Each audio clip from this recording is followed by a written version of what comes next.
జరుగుతుంది.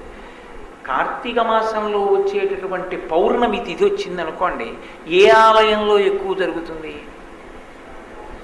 రెండు ఆలయాల్లోనూ సమానంగా జరుగుతుంది. శివాలయాల్లో ఎన్ని దీపాలు పెడతారో విష్ణు ఆలయాల్లో అన్ని దీపాలు పెడతారు. కార్తీక మాసం వచ్చింది అంటే సాయంకాలం ఆకాశ దీపం వెలిగించి ధ్వజస్తంభానికి పైకెత్తుతారు. ఆ పైకెత్తేటటువంటి ఆకాశ దీపం ఏదుందో అది కేవలం శివాలయంలోనో కేవలం విష్ణువాలయంలోనో కాదు, శివాలయంలోనూ విష్ణువాలయంలోనూ కూడా ఆకాశ దీపం పైకెత్తుతారు. కాబట్టి హరిహర భేదం లేనటువంటి స్థితిలో ఉపాసన నడిచేటటువంటి కాలం ఈ మాసం. ఈ మాసం ప్రత్యేకంగా ఈ రకమైన ఉపాసన. రెండు, దీపమునకు సంబంధించినటువంటి వైభవం.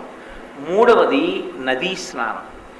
మిగిలిన మాసములలో మీరు నదీ స్నానం చేశారా చెయ్యలేదా అన్న విషయాన్ని